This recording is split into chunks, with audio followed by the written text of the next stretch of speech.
राम रतन गठ खोथ ली, ग्राहक आगे खोल। जब रे मिलेगा पारखी, तब लेगा महंगे मोल। साहिब बंदगी, साहिब बंदगी, साहिब बंदगी सतनाम। देखो साहिब, इस साखी के द्वारा हमें बता रहे हैं कि जो कोथली होती है, जैसे हम कोथली यूज करते हैं, एक पैसे रखने की एक वस्तु होती है, उसमें पैसे वगैरह रखा जाता है, उसको कोथली बोला जाता है। यानी शायद सीधे सीधे भाव समझा रहे हैं कि राम जो रूपी रतन को चित्त रूपी थैली में संभाल कर रखना चाहिए और सही ग्राहक आने पर उसे खोलना चाहिए। जब जब कोई सच्चा पारखी हमें मिलेगा, उस महंगे मूल्य पर खरीद लेगा। आपने देखा होगा कि आप, जैसे आप कोई भेद को जानते हो, गुरु या संत महंत हो, तो आपके सामने इतने स्पष्ट नहीं होते। वो आपको ये देखते हैं कि आपके अंदर कितनी सामर्थ्य है इस ज्ञान को जानने की। अगर आप उस ज्ञान को जानने के इच्छुक होते हैं, यहाँ ये बातें हम भी देखते हैं कि भाई ये ज्ञान जानने के इच्छुक है या नहीं है। वैसे तो देखो, संसार में एक सामान्य व्यक्ति की तरह रहना पड़ता है। जब कोई इसका ग्राहक आ जाता है, साहिब ने बोला था कि हमें उस व्यक्ति के सामने बोलना चाहिए जो सतभाव ही है, जिसके अंदर तमोगुणी नहीं है और रजोगुणी नहीं, जो सतभाव रूही है, उनके सामने भेद खोल देना चाहिए कि हमारा जो उद्देश्य है वो मालिक से मिलने का है, हमें भक्ति करनी चाहिए। इसलिए साहिब हमें समझा रहे हैं कि जब कोई हम सतनामी भेद को जानने वाले होते हैं, तो हमें उस व्यक्ति के सामने भेद खोलना चाहिए जो इसके लायक है, और जो सच्चा पारखी होगा वो उसको ग्रहण करेगा। यानी जिसके अंदर लो होगी मालिक से मिलने की, वो इस बात को स्वीकार करेगा। और आज का जो हमारा विचार है एक लो के ऊपर ही है। लो मीन्स लगन, कुछ भी लगा लो। जो हमारा जो मनुष्य जन्म है, बड़े भाग्य से अनेक जन्मों के पुण्य फल से मिलता है। देवता भी इसको पाने के लिए ललायत रहते हैं, लेकिन यह जीव मानव देह पाकर भी सतगुरु से विमुख रहता है, कि माया के पीछे भागता है। जिसकी लो प्रेम के लगन सतगुरु में लग जाती है, जिसकी चित्त की वृत्तियां परमात्मा में लीन हो जाती है, वह आत्मा का साक्षात्कार कर सकता है और वह भवबंधनों से मुक्त हो जाता है। इसलिए सतगुरु से लगन लगाना कठिन है। बिना लगन लगाए जीवन सफल नहीं हो सकता और आध्यात्मिक विकास में उन्नति नहीं हो सकती। इसलिए बिना लोभ के, बिना लगन के, बिना सतगुरु के प्रेम में डुबकी लगाए बिना मन का भ्रम दूर नहीं हो सकता। बिना लगन के, बिना सतगुरु के प्रेम में डुबकी लगाए हम उस लक्ष्य को प्राप्त नहीं कर सकते और हमारा संशय का विनाश भी नहीं होता। सतगुरु साहिब, कबीर साहिब हमें बोलते हैं कि हमें कथनी और कथनी तक, कथनी और कथनी में अंतर समझकर साहिब का जो नाम है उसमें हमें लो लगानी चाहिए, उसमें लगन लगानी चाहिए और अपने चैन को उसमें खो देना चाहिए। हम ग्रंथों के जो जाल है, भ्रम जाल है जो हमारे मन में बैठे, उनको अपने मन से निकालना चाहिए और निर्मल मन से, शुद्ध अंतःकरण से सतगुरु में लो लगाने से आत्मा अमृत पान करने लगती है, यानी वो सतनामी रूपी समुद्र के तह तक पहुंच जाती है और साहिब के दर्शन से अलौकिक आनंद की अनुभूति होती है। जब लोगों को, जो रूह को, जो ये बातें समझने आने लग जाएगी, तो वो इस भेद को जानने के इच्छुक होंगे। और इसलिए हमें साहिब के मार्ग पर चलने से पहले अपने अंदर एक लगन पैदा करनी चाहिए। जब हमारे अंदर वो लगन, वो लोभ पैदा होगी, तभी हम, कहते हैं ना, किसी चीज को पाने के लिए हमारे अंदर एक लगन होती है। जैसे आपने देखा होगा कि जब हम 8वीं या 10वीं क्लास की बोर्ड की परीक्षाएं देते थे, तो क्या होता था कि हमें ये परीक्षा पास करनी है, करनी है, करनी है, करनी है, और हम रात दिन जब भी समय मिलता अपनी किताबें उठा के पढ़ने लग जाते। हमारे अंदर ये नहीं थे कि भाई ये इसके मार्क्स ज़्यादा हैं, इसके कम आए हैं, नहीं, हमें सिर्फ उसमें उत्तीर्ण होना था। लेकिन देखो, जिसकी लगन लगी है वो तो अगर उसके पास कम है वो उसको और बढ़ाने की कोशिश करेगा, लेकिन जो इसमें उत्तीर्ण होना चाहता है तो उसको पहले लगन लगानी पड़ेगी, तब जाके वो हमारी जो बोर्ड की परीक्षा है, जो हमारा उद्देश्य है, वो प्राप्त होगा। बिना लगन के हम कोई भी वस्तु को प्राप्त नहीं कर सकते।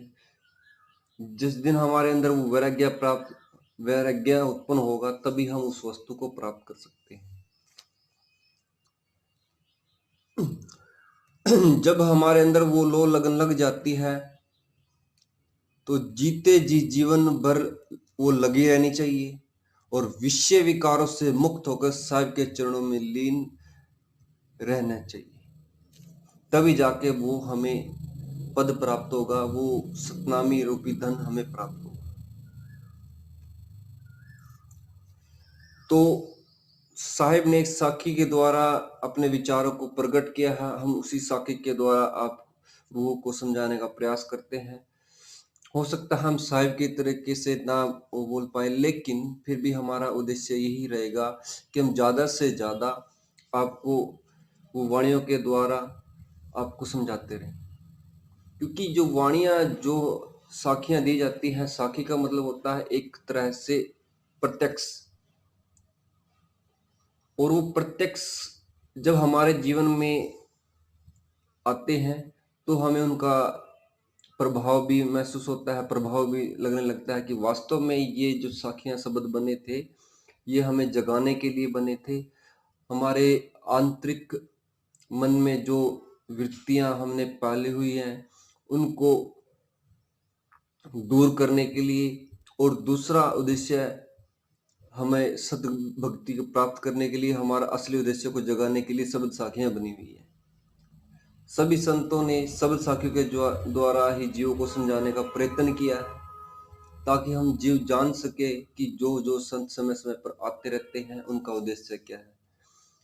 अगर कोई भी संत आपको अपने तरीके से मतलब बोले कि भाई ये तो बना रहा है, लेकिन ऐसा नहीं है। समय समय पर पूर्ण संत इस संसार में आते रहते हैं और उन्हीं की वाणियां आगे चलती रहती है। आपने देखा होगा कि जो पूर्ण, जो महात्मा है, जो शत्रुपी रूहें हैं, जो कुछ देश के लिए कुछ करके गई हैं, उनका आज भी नाम, अगर वो चली गई हैं लेकिन उनकी यादें फिर भी ताजा रहती हैं। कभी उनका जन्मदिन आ जाता है या कहीं उनका वो उनकी जो विचार हैं, जो उनकी शिक्षा है, उन पर ही समाज चला हुआ है। ठीक उसी तरह से जो अपने समय के संत थे, उनकी जो वाणियाँ हैं, उनके द्वारा हमें साधु संत जो महंत होते हैं, जो गुरु होते हैं, जो हमें समझाते हैं, और जो इस भेद को जानने लगता है और वो भी इस कार्य को करने लगता है, वो भी एक शब्द साखी के द्वारा आपको समझाने का प्रयत्न करता है। तो पहली साखी साहिब की, लो लागी तब जानिए, छूटे न कबू जाए, जीवत लो लागी रहे, मुआ मही समाए।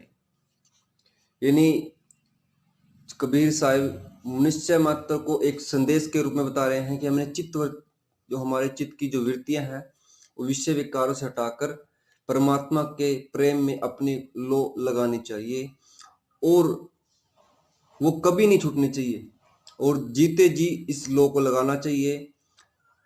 जब हम इसमें लो लग जाते हैं, हम एक तरह से मृत हो जाते हैं, तब जाके हमें वो भेद प्राप्त होता है।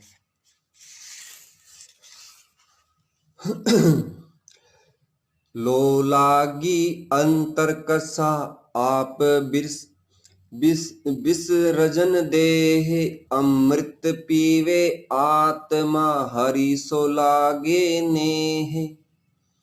जब हमें उस प्रेम की लगन लग जाती है, हमारे अंतःकरण बंध जाता है, हमारा भरे जगत से अलगाव हो जाता है, हम उससे पृथक हो जाते हैं, तो शरीर का जो भान है वह नहीं रहता और आत्मा का सतगुरु से नहीं जुड़ जाता है, तो आत्मा अमृत रूपी रस का पान करने लगती है।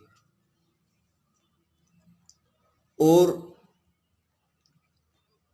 क्या होता है कि जब कोई रूह इस पद पर चलती है तो उसको शुरू में ऐसा लगता है कि हम क्या कर रहे हैं, लेकिन हमें अपने पथ, अपने लौ को, अपनी लगन को कम नहीं करना चाहिए। ज़्यादा से ज़्यादा हमें उत्तीर्ण होने की अपने मन में ठान लेनी चाहिए। देखो साहिब के एक साकी द्वारा हमें समझाते हैं, सुरती ढुकुली ले झूलो मन नित डोलन हार, कमल कूप में भरम जल सींचो बारंबार। जो ढिंकुली होती है, जो ढिकुली होती है, वो कुएं से जो पानी खींचने का जो यंत्र है, जैसे आपने देखा होगा कि कुएं में क्या होता है, वो एक घिरनी लगी होती है, उस पे एक रस्सी लगी होती है, वो उससे जो बाल्टी है उसको बांधा जाता है और उसको कुएं में लटकाया जाता है। जो घिरनी होती है, जो उसको ढेंकुली बोलते हैं, कई जगह आपने घिरनी सुना होगा, एक तरह वो गोल गोल होती है और उसमें रस्सी को ऐसे सटाया जाता है और फिर उसको खींचा जाता है। जैसे ढंकली द्वारा कुएं से पानी निकालना सरल हो जाता है, और जब हमारा मन सहस्त्रा चक्कर से होकर सुरती डुंकली से, प्रेम की रस्सी डुकली से जो बंधी है, मन जो जल निकालने वाला डोलनहार है, मन के द्वारा सुरती रूपी जो गिरनी है, प्रेम की रस्सी लगाकर सहस्ता कमल से रूपी कुएं में ब्रह्मानंद रूपी जल खींचा जाता है, जिसे पीकर साधक तृप्त हो जाता है और बार बार पीता रहता है। क्या भाव है समझाने का। देखो, सुरती डंकली ले झूलो, यानी सुरती के द्वारा जो जो ढुंकली है, जो गिरनी है, जो मन है, जो रस्सी को एक विश्वास का रूप दिया है, और जो ढिंकली है, ढिंकली का काम क्या है, जो पानी खींच के लेके आती है, उसको जब हमारी सहस्त्रा चक्कर होता है, वो आगे मैं आपको बता दूंगा, उसमें क्या होता है कि जब साधक अपनी साधना पूर्ण करता है तो उसकी आत्मा सहस्त्रा चक्र तक पहुंच जाती है और उसके द्वारा उसे आत्म अनुभव होने लगता है। उस सहस्त्रा चक्र एक तरह का एक पानी मानो, यानी वो जहाँ से सुरती के द्वारा, वो जो बाल्टी के द्वारा जो पानी खींचा जाता है, उसके अंदर वो जल है जो अमृत रूपी है, जो अमृत रस है, जो अमृतपान है, जो आत्मा ग्रहण करती है, उसके प्रेम की रस्सी के साथ ऐसे खींचा जाता है। यानी जिसके अंदर प्रेम की भावना होगी, लगन की भावना होगी, वही अमृत पी सकता है। और उसको जो साधक एक बार पी लेता है, उसको वो उसमें ही ध्यान लगाए रहता है। और यही पर साहिब जो संत रूपी रूहें हैं, उस ब्रह्मानंद को प्राप्त कर लेती है। और ये ब्रह्मानंद जो शब्द एक संत हुए थे, उन्होंने ब्रह्मानंद इसलिए रखा था उनका नाम ब्रह्मानंद। आगे आगे ये बातें थोड़ी मैं क्लियर करते चला जाऊंगा कि ब्रह्मानंद उनका नाम तो वैसे पहले कुछ था, लेकिन कुछ जब उनको ये ब्रह्मा आनंद का अनुभव हुआ तो उन्होंने अपना नाम ब्रह्मानंद रख लिया। वो एक मराठा जो संस्था है, मराठा कह सकते हैं, या हमारे रोड भाई हैं, इनके वो संत थे। उन्होंने ब्रह्मानंद इसलिए उन्होंने ये रखा था क्योंकि उनका उद्देश्य यही था कि ज़्यादा से ज़्यादा जीव इस बात को समझे, मेरा जैसे मैं संत हूँ या आप कोई संत हो, या वो थे, वो उनका जो वो चले गए हैं, उन्होंने सिर्फ यही समझाने का प्रयास किया था कि आप भी हमारे जैसे बन सकते हो। देखो, जब वो आए थे, वो सिर्फ एक उद्देश्य लेकर आए थे और एक विचार लेकर आए थे, ताकि जीव, जिस कौम में वो पैदा हुए थे, ताकि वो जीव समझे और उसका अनुसरण करे।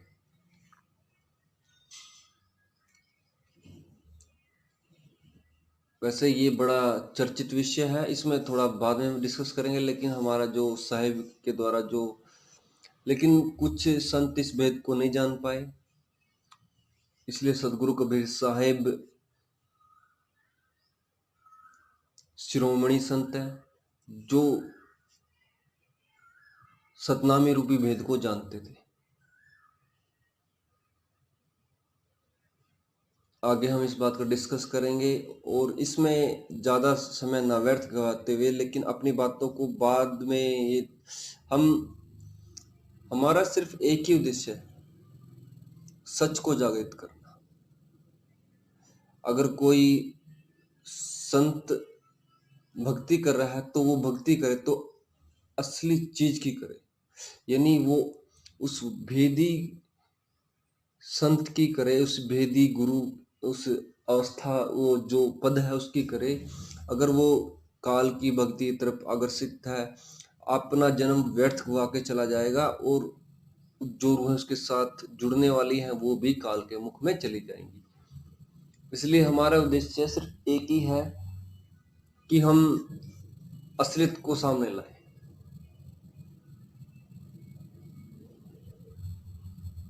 ये पद और निष्ठा और भावाई लूटने का कार्य नहीं है। अगर आप इसमें थोड़ी ही चूक कर जाओगे वाह वाह के चक्कर में, तो आप भी काल के मुख में जाओगे, और अपनी जो जीव आपके साथ जुड़े हों भी काल के मुख में जाएंगे। देखो, मानना मानना तो आपके ऊपर है, हमारा सिर्फ उद्देश्य समझाने का है।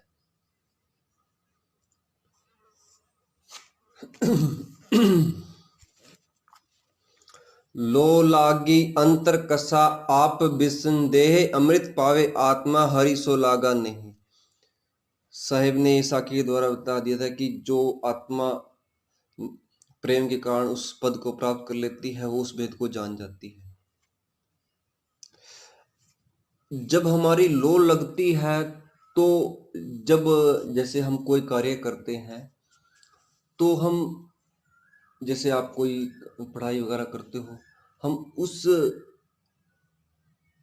चीज को पाने के लिए ललायत रहते हैं, और हमारा रिजल्ट एक कुछ परीक्षा देने के बाद आता है।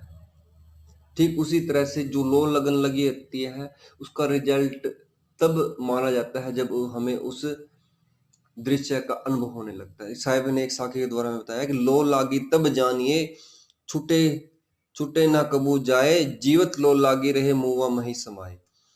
लो लगी तभी समझना चाहिए जब जीवन भर लगी रहे, कभी ना छूटे, और मन विषय विकार से मुक्त होकर साहिब के चरणों में लीन रहे और मुक्ति पद को प्राप्त कर ले।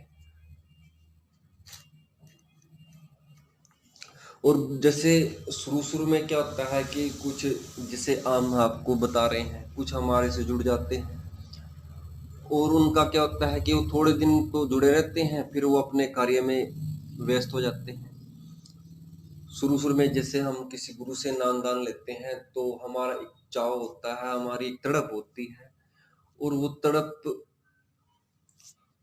ऐसी होती है कि भाई हाँ, हमने तो गुरु का नाम जपना है, हमें उस मालिक में मिलना है, हमें ये भेद प्राप्त करना है। लेकिन कुछ समय बाद वो लोड शांत हो जाती है। तो साहिब हमें एक साखी के द्वारा बता रहे हैं, जैसे लोग प्रथमे लगे तैसे निभे, और अपनी देह की ओ गिने तारे पुरुष करोड़। देखो कितनी बड़ी बात है। तो ये जो संत इस वेद को जानते हैं, वो ये कार्य कर सकते हैं। जैसे पारम में जैसे लो लगती है, वैसे ही सदैव लगती रहनी चाहिए, और जो भक्तिवान व्यक्ति है वह स्वयं तो उद्धार कर लेता है, और साथ में करोड़ों जीवों को भी तार देता है। वो सदगुरु रूप में या गुरु रूप में गुरु पद को संभाल सकता है। इसलिए सदगुरु के प्रति सदैव प्रेम रखने वाला भक्त दूसरों की मुक्ति का सहायक बनता है। भगत जैसे लो प्रथमी लागे तैसे रही जाए, जाके हृदय लो बसे सो मोहि माही समाए। जो भक्ति की प्रेम की लगन है जैसे शुरू में लगती है वैसे ही लगी रहनी चाहिए, और वही भगत सतगुरु का रूप हो जाता है और एक उसका अंग बन जाता है, और उसे सतगुरु शीघ्र अपना लेते हैं। यानी वो सतगुरु स्वयं ही बन जाते हैं, वो वेद को जानने वाले बन जाते हैं।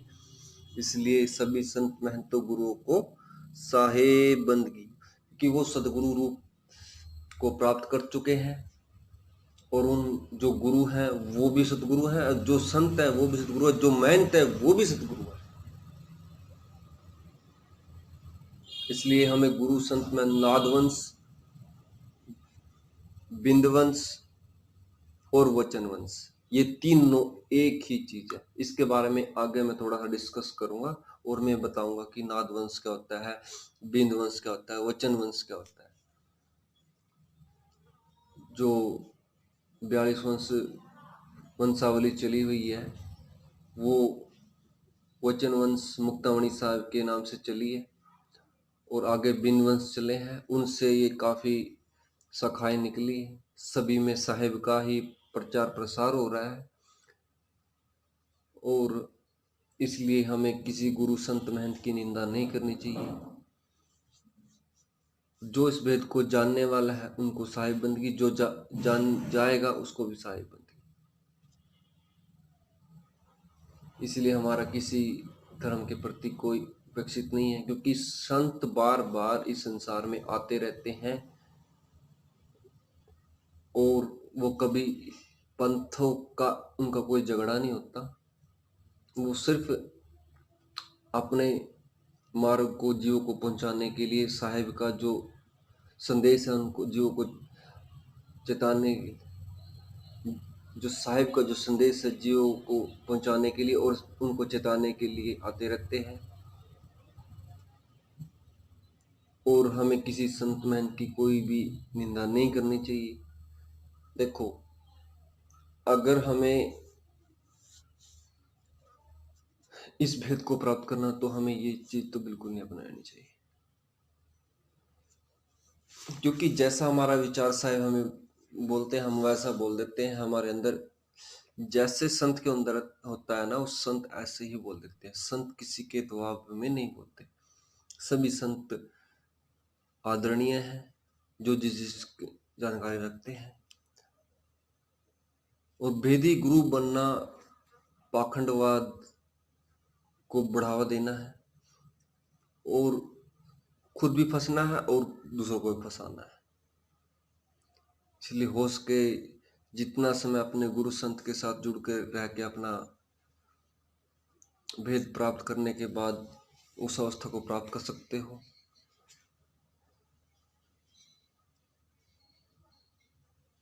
और साहिब के जो शब्द साखी हैं उनके द्वारा जीवों को चेता सकते हो। जब सुरती साहिब का सिमरन करने लगती है तो उसको अपने बिसरी बातें याद आ जाती हैं कि मैं आत्मा हूँ और मैं कोई देह नहीं हूँ। तो साहिब ने एक साखी के द्वारा बताया कि और सुरती बिसर सकल लो लागी रहे संग, आओ जाओ कासे कहूँ माने राते हरि रंग। वह सभी बातों को भूल जाती है जब सुरती साहिब से जुड़ जाती है, उसकी लो में हृदय में लगी रहती है। यानी जो संतों का हृदय होता है वो आज्ञा चक्र होता है। आत्मा हृदय में नहीं निवास करती, वो आज्ञा चक्र के द्वारा, सहस्त्रा चक्र के द्वारा ही मालिक के सतनाम वेद को प्राप्त करती है। ये बिल्कुल सत्य है, ये आगे बताएंगे आपको।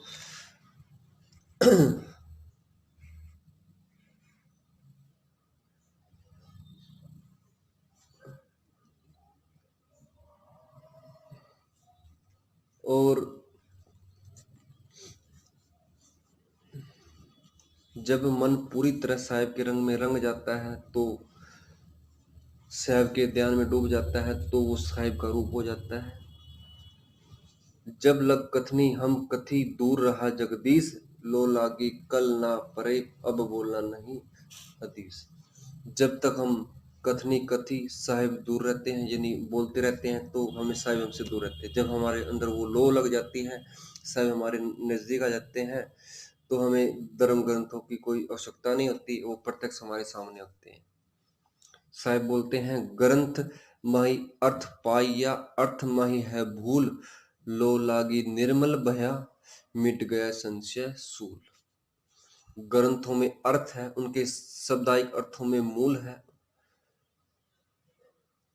यानी जो शब्दायिक अर्थों में एक भूल, एक विवाद खड़ा होता है, और साहिब से लो लगने के जो हमें हमारा मन निर्मल होता है, उससे उसका साक्षात्कार होता है, हमारा संशय होता है वो मिट जाता है, और प्रत्यक्ष रूप से हमें परमात्मा के दर्शन होते हैं, और हम ग्रंथों के विवादों में मत पदांतरों के पचड़े से छुटकारा हमें मिल जाता है। ये मत पदांतरों का चक्कर भी हमें हमारे मन को विचलित करता है।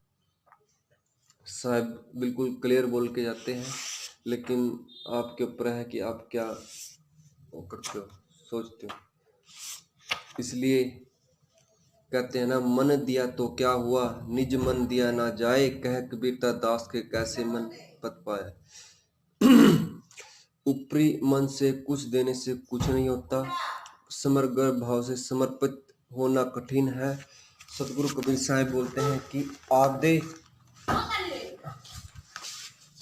भाई आगे